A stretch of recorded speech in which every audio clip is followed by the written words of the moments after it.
আসসালামু আলাইকুম প্রিয় ভিউয়ার, সবাই কেমন আছেন? ডেইলি জব অ্যালার্ট এসকিউ এর আরও একটি নতুন ভিডিওতে সবাইকে স্বাগতম জানাচ্ছি। আপনারাও হয়তো জানেন, রিসেন্টলি ইবিএল তাদের ওয়েবসাইটে একটি নতুন নিয়োগ বিজ্ঞপ্তি প্রকাশ করেছে। এই বিজ্ঞপ্তি অনুযায়ী কোনো প্রকার পূর্ব অভিজ্ঞতা ছাড়াই আপনি কাস্টমার সার্ভিস অফিসার পদে আবেদন করতে পারবেন। তো চলুন দেখে নেওয়া যাক এই পদের জন্য আপনি কিভাবে আবেদন করবেন। আরেকটি কথা, আপনি যদি এই চ্যানেলে নতুন হয়ে থাকেন তাহলে চ্যানেলটি অবশ্যই সাবস্ক্রাইব করবেন। প্রথমে যে কোনো একটি ব্রাউজার থেকে গুগলে গিয়ে ইবিএল ব্যাংক ক্যারিয়ার লিখে এন্টার দিবেন। এরপর প্রথমে যে সাইটটি আসবে সেটির উপরে ক্লিক করবেন। এখানে নিয়োগ বিজ্ঞপ্তিটি দেখতে চাইলে কাস্টমার সার্ভিস অফিসার এটির উপরে ক্লিক করবেন। এখান থেকে আপনি নিয়োগ বিজ্ঞপ্তিটি বিস্তারিত পড়ে নিতে পারেন। বিজ্ঞপ্তি অনুযায়ী মিনিমাম রিকোয়ারমেন্ট সিজিপিএ 3 থাকলে আপনি আবেদন করতে পারবেন। এবার বিজ্ঞপ্তিটির একটু নিচে স্ক্রল করলে অ্যাপ্লাই নাও নামে একটি অপশন দেখতে পাবেন। এবার এটির উপর ক্লিক করুন। ক্লিক করার পর দেখবেন একটি রেজিস্ট্রেশন পেজে নিয়ে এসেছে। আপনার যদি বিডি জবস এর অ্যাকাউন্ট থাকে তাহলে ইম্পোর্ট ফ্রম বিডি জবস এখানে ক্লিক করে ইয়েস দিয়ে বিডি জবস এর সিভিটি ইম্পোর্ট করে নেবেন। আর যদি না থাকে তাহলে নোতে ক্লিক করে নাম, পিতার নাম, ইমেল এবং পাসওয়ার্ড অন্যান্য প্রয়োজনীয় তথ্য দিয়ে পূরণ করে সেভ অ্যান্ড কন্টিনিউ এর উপরে ক্লিক করবেন।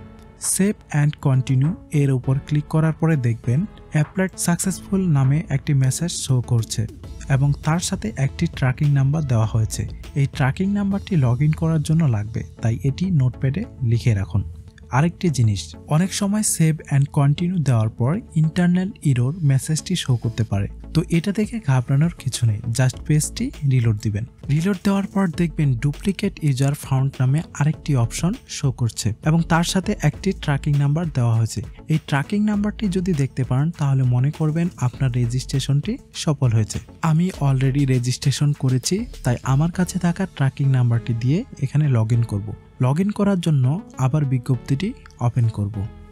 এবার বিজ্ঞপ্তিটির একটু নিচে স্ক্রল করলে if you already register please click here to log in এর উপরে ক্লিক করব। ক্লিক করার পরে একটি লগ ইন পেজে নিয়ে আসবে। এখানে আমার নোটপ্যাডে লিখে রাখা ট্র্যাকিং নাম্বার এবং রেজিস্ট্রেশন করার সময় যে পাসওয়ার্ডটি দিয়েছি সেটি দিয়ে লগ ইন ক্লিক করব। লগ ইন করার পর এখানে আরও দুটি অপশন দেখতে পাবে। একটি হলো এডিট অর আপডেট রিজিউম, আরেকটি হলো অ্যাপ্লাই ফর এ পজিশন। এখান থেকে আমার edit or update resume select করে নেক্সটে ক্লিক করব।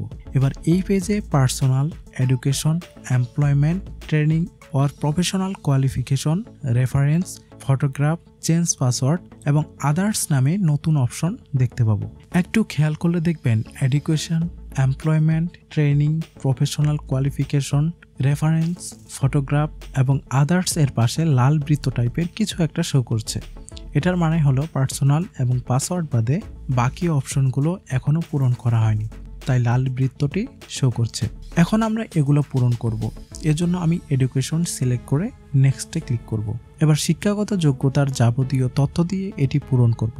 পূরণ করা হয়ে গেলে আপডেট বাটনে ক্লিক করব।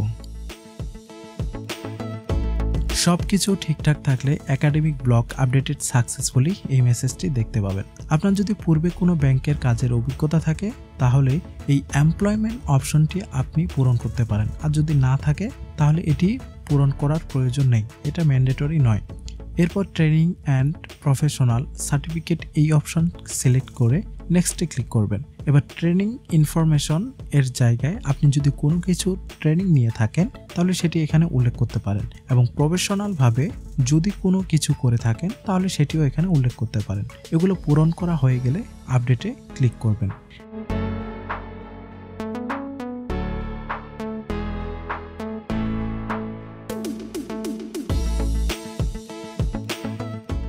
এবার রেফারেন্স সিলেক্ট করে নেক্সটে ক্লিক করবেন। এখানে আপনার পরিচিত দুজনের রেফারেন্স দেবেন। এখানে আমি আমার রেফারেন্সগুলো দিয়ে দিচ্ছি। এগুলো পূরণ হয়ে গেলে আপডেটে ক্লিক করবেন।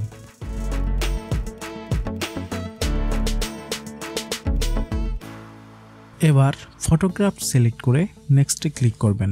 এখানে আপনার 300x300 রেজুলেশনের অথবা 300x400 রেজুলেশনের ছবি আপলোড দিবেন।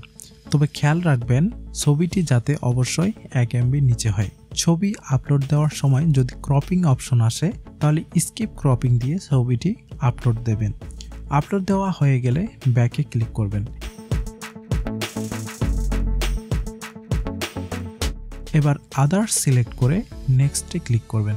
এখানে দেখতে পাবেন কম্পিউটার স্কিল, কি স্কিল, এক্সট্রা কারিকুলাম অ্যাক্টিভিটিস এবং পূর্বে ইবিএল ব্যাংকের সাথে কোনো কাজের অভিজ্ঞতা থাকলে সেটি এখানে উল্লেখ করতে পারেন।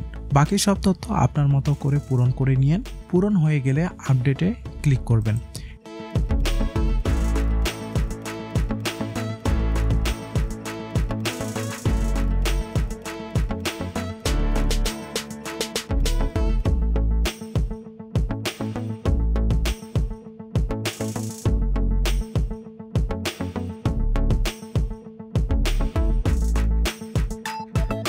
এরপরে খেয়াল করলে দেখবেন আপনার প্রোফাইলটি 60% বা তার বেশি কমপ্লিট দেখাবে।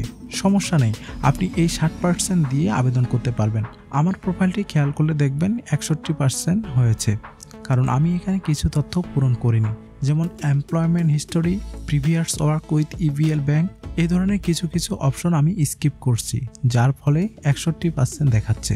হয়তো আপনারা এগুলো পূরণ করলে পার্সেন্টেজটা আরও বেশি দেখাইতে পারে। তো আমি এটা দিয়ে আবেদন করব, এর জন্য আমি অ্যাপ্লাই নাও এই বাটনে ক্লিক করব। এরপরে কাস্টমার সার্ভিস অফিসারের পাশে থাকা অ্যাপ্লাই নাও বাটনে ক্লিক করব। ক্লিক করলে দেখবেন you have applied to this job successfully, এই মেসেজটি শো করছে। এর মানে আমার আবেদনটি সফলভাবে সম্পন্ন হয়েছে এবং ইমেলে একটি কনফার্মেশন ইমেল পাবো। এই ছিল আজকের ভিডিওতে। ভিডিওটি শেষ পর্যন্ত দেখার জন্য আপনাকে অনেক ধন্যবাদ। ভিডিওটি ভালো লাগলে লাইক করবেন এবং আপনার মূল্যবান মতামত আমাদের জানাবেন। আর কোথাও বুঝতে সমস্যা হলে সেটিও আমাদের জানাবেন। যতদূর পারি সাহায্য করার চেষ্টা করব। ধন্যবাদ।